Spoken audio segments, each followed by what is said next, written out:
வணக்கம் மக்களே. நம்ம கார்த்திக் கதையில மே 27 என்ன நடக்க போகுது அப்படிங்கறத பத்தி தாங்க இந்த வீடியோல இப்ப நம்ம பார்க்க போறோம். வீடியோவுக்கு மறக்காம லைக் பண்ணிக்கோங்க. நீங்க லைக் பண்றது தான் எங்களுக்கு அடுத்தடுத்து வீடியோ போடுறதுக்கு ரொம்பவே இன்ட்ரெஸ்டிங்கா இருக்கும். ஸோ மறக்காம லைக் பண்ணிட்டு இந்த வீடியோவை தொடர்ந்து பாருங்க. என்ன நடக்குது அப்படின்னு பாத்துக்கிட்டீங்கன்னா, நம்ம தாத்தா சொல்றாரு, பேராண்டி, இந்த கோவில் கும்பாபிஷேகத்தை எப்படியா சீக்கிரம் நடத்தி முடிக்கிறது? உன் மாமங்காரன் வந்தா தானே கோவில் கும்பாபிஷேகத்தையே நடத்த முடியும். இப்ப என்னையா பண்றது அப்படின்னு கேக்குறாங்க. அப்ப ஹீரோ சொல்றாரு, தாத்தா, நான் இருக்கும் பொழுதே நீங்க ஏன் கவலைப்படுறீங்க? அத்தைய கூட்டிட்டு வந்து கோவில் கும்பாபிஷேகத்தை நல்லபடியா நடத்த வேண்டியது என்னோட பொறுப்பு. நீங்க எதை பத்தியும் ஒரே பண்ணாம ரெஸ்ட் எடுங்க தாத்தா அப்படின்னு. அப்ப தாத்தா சொல்றாரு, பேராண்டி, நானும் அப்படிதான் ஏன் நினைச்சுக்கிட்டு இருக்கேன். என் பேரன் இருக்கான், எல்லாத்தையும் பார்த்துப்பான் அப்படின்னு. ஆனா வீட்டுல அடுத்தடுத்து நடக்கிற பிரச்சனை எல்லாத்தையுமே பார்த்தாலே எனக்கு ரொம்ப பயமா இருக்கியா?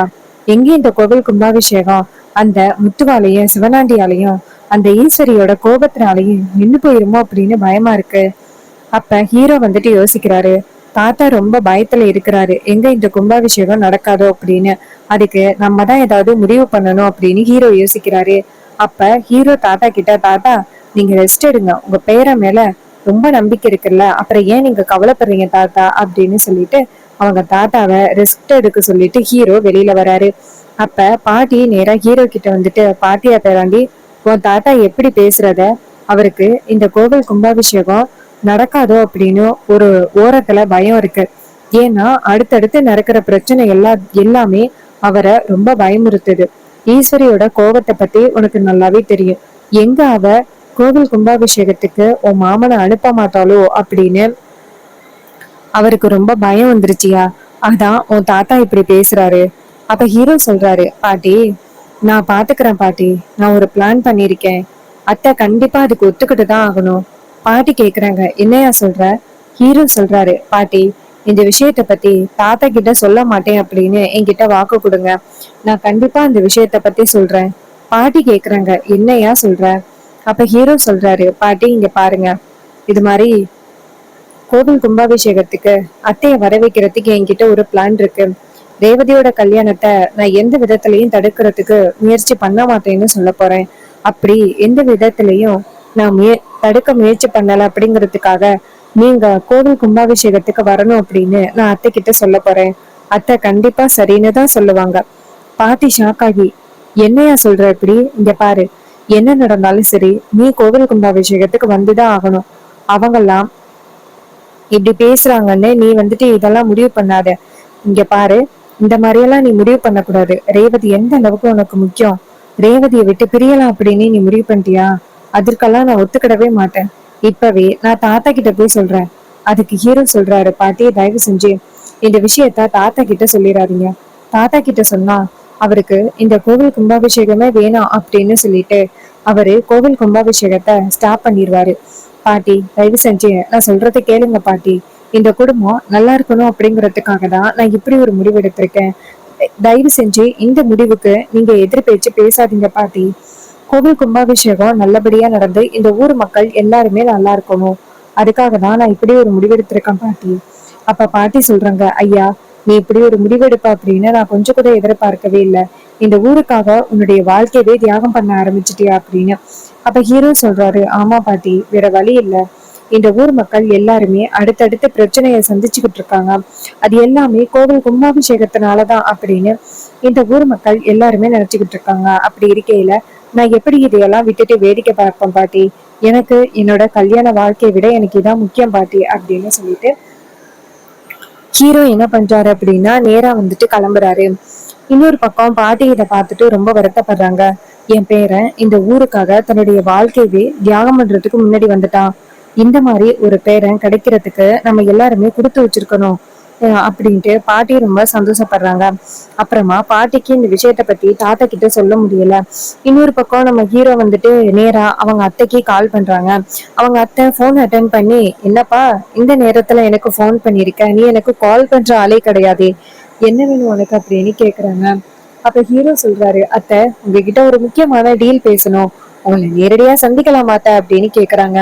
அதுக்கு ஈஸ்வரி சொல்றாங்க, அப்படி நீ என்ன பேச போற? அதை விட இந்த மாதிரி என்ன அத்தை என்ன கூப்பிடுற வேலையெல்லாம் வச்சுக்காத அப்படின்னு. அப்ப ஹீரோ சொல்றாரு, இங்க பாருங்க அத்தை, உங்ககிட்ட ஒரு டீல் பேசுறதுக்காக கூப்பிட்டிருக்கேன், நான் சொல்ற இடத்துக்கு வாங்க அப்படின்னு. ஈஸ்வரி சொல்றாங்க, சரி நான் வரேன் அப்படின்னு சொல்லிட்டு ஹீரோ சொல்ற இடத்துக்கு நேரா வராங்க. அங்க நம்ம ஹீரோ நேரா அவங்க அத்தைய பாக்குறாங்க. ஈஸ்வரி கேக்குறாங்க, இப்ப எதுக்கு இந்த அர்ஜென்டா இந்த இடத்துக்கு வர சொன்ன, என்ன விஷயம் அப்படின்னு சீக்கிரம் சொல்லு, முக்கியமான விஷயம் அப்படின்னு சொன்னதுக்காக தான் நான் இவ்வளவு விரைவா வந்திருக்கேன், இல்லையா நீ கூப்பிட்ட இடத்துக்கெல்லாம் வர்ற ஆளு நான் கிடையாது. அப்ப ஹீரோ சொல்றாரு, அத்தை இது மாதிரி கோவில் கும்பாபிஷேகம் வச்சிருக்கோம், நீங்க தான் மாமாவை வந்து எந்த பிரச்சனையும் இல்லாம அனுப்பணும். ஈஸ்வரி சொல்றாங்க, இங்க பாரு உனக்கு எவ்வளவு தைரியம் இருந்தா அனுப்ப சொல்லி இப்படி வந்து கேப்ப, இங்க பாரு என்ன நடந்தாலும் சரி என் புருஷனை கோவில் கும்பாபிஷேகத்துக்கு அனுப்புற முடிவுல நான் கிடையாது. எங்க உன் பாட்டேன் கோவில் கும்பாபிஷேகத்தை நடத்தல அப்படின்னா உயிரை விட்டுருவேன் அப்படின்னு சொல்லிக்கிட்டு இருக்கான். அது நடக்க போறது எப்போ அப்படின்னு நான் எதிர்பார்த்து காத்துக்கிட்டு இருக்கேன். அப்ப ஹீரோ சொல்றாரு, இங்க பாருங்க அத்தை, தாத்தா எல்லாருமே உங்க மேல அதீத அன்போட இருக்காங்க, ஆனா நீங்க அவங்களுடைய அன்பை பத்தி புரிஞ்சுக்காம இருக்கீங்க, தயவு செஞ்சு சொல்றது கேளுங்க அத்தை.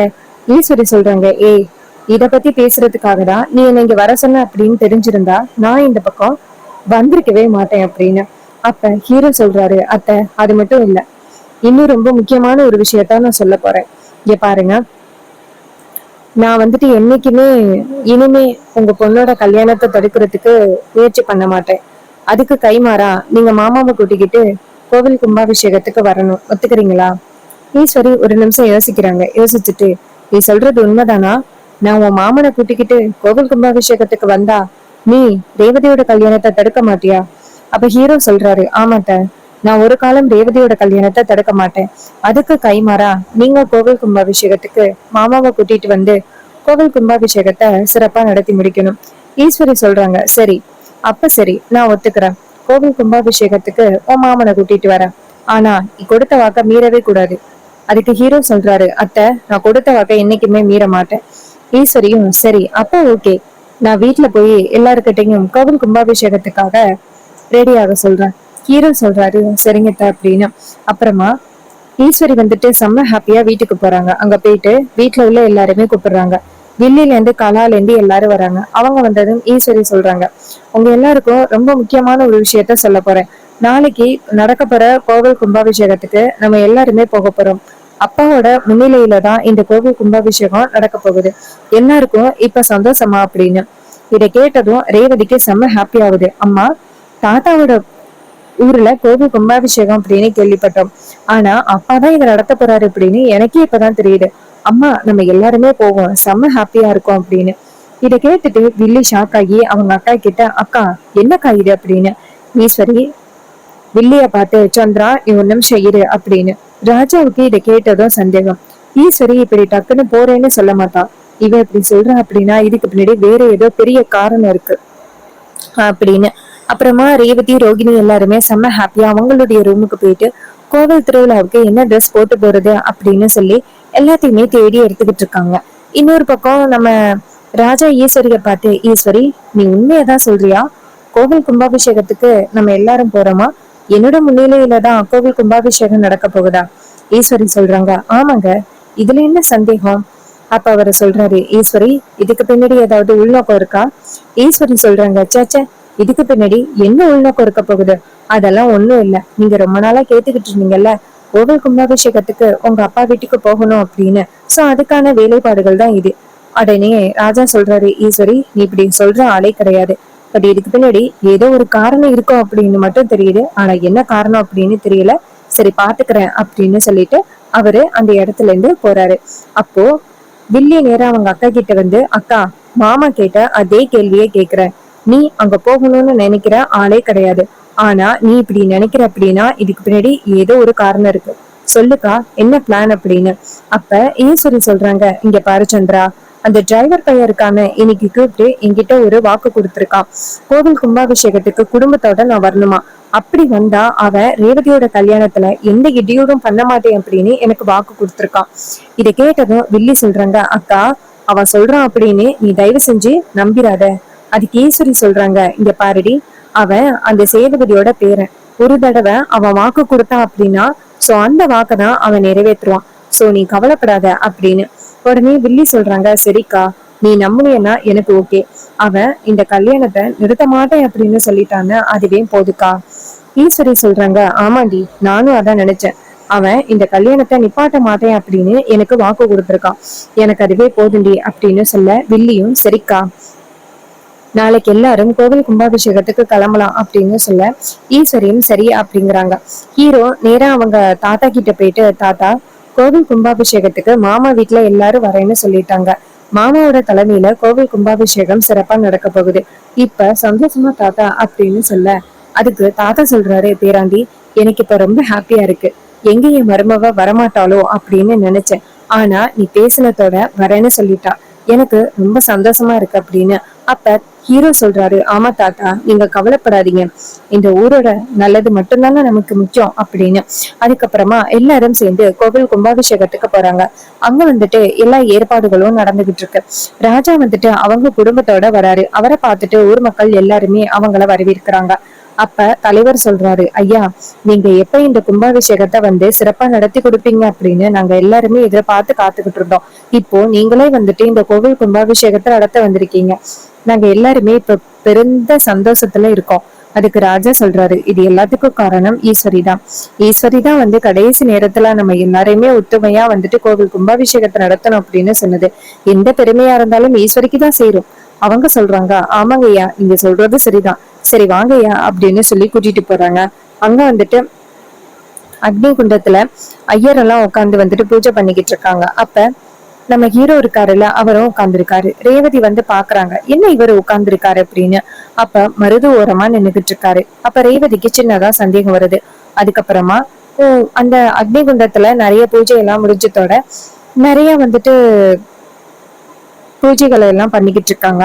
அப்ப ஹீரோ என்ன பண்றாருன்னா நேரா ரேவதியோட பக்கத்துல வந்து நிக்கிறாரு. ஐயர் வந்துட்டு என்ன பண்றாருன்னா கல்யாண மந்திரம் கெட்டி மேளத்தை வாசிக்கிறாரு. அப்ப ஈஸ்வரிக்கு சந்தேகமா இருக்கு, என்னடா இது கோவில் கும்பாபிஷேகத்துல கெட்டி மேளம் வாசிக்கிறாங்களே அப்படின்னு பார்த்தா ஹீரோ வந்துட்டு ரேவதியோட கழுத்துல வந்துட்டு தாலியை கட்டுறாரு. இத பார்த்ததும் ஈஸ்வரிக்கு ரொம்ப அதிர்ச்சியா இருக்கு, என்ன நடக்குது இங்க அப்படின்ட்டு. அப்ப ஹீரோ வந்துட்டு ரேவதியோட கழுத்துல 3 முடிச்சு போட்டு முடிச்சிடுறாரு. அப்போ நம்ம சேதுபதி தாத்தா பரமேஸ்வரி எல்லாருமே நம்ம ஹீரோவுக்கும் ஹீரோயினுக்கும் அச்சத்தை தூவுறாங்க. நம்ம ரோஹிணி மயிலு எல்லாருமே பார்த்துட்டு ரொம்ப சந்தோஷமா அங்க இருக்கிற பூவை எடுத்துட்டு அவங்க 2 பேர் மேலேயும் அச்சத்தை தூவுறாங்க. இதை பார்த்துட்டு ஈஸ்வரிக்கு செம்ம ஷாக்கிங்கா இருக்கு, என்ன நடக்குது இங்க அப்படின்னு சத்தம் போடுறாங்க. அப்ப ஹீரோ நேரா அவங்க அத்தையை பார்த்து, இங்க பாருங்க ரேவதிக்கு என்ன ரொம்ப பிடிச்சிருக்கு, ரேவதிக்கும் எனக்கும் கல்யாணம் நடந்து முடிஞ்சிருக்கு, இதுக்கப்புறம் உங்களால எதுவும் பண்ண முடியாது அப்படின்னு. இதை கேட்டதும் ஈஸ்வரி செம்ம காண்டாகி ரேவதி பக்கத்துல வந்துட்டு ரேவதியோட கழுத்துல இருக்கிற தாலியை கை வைக்கிறாங்க. ரேவதி டென்ஷன் ஆகி அவங்க அம்மா கிட்ட, அம்மா தாலியில இருந்து கையெடுங்க, என்னம்மா இப்படி பண்றீங்க அப்படின்னு சொல்லி கேக்குறாங்க. ஈஸ்வரி சொல்றாங்க, இங்க பாரு இந்த கல்யாணத்துக்கும் உனக்கும் சம்பந்தமே இல்ல.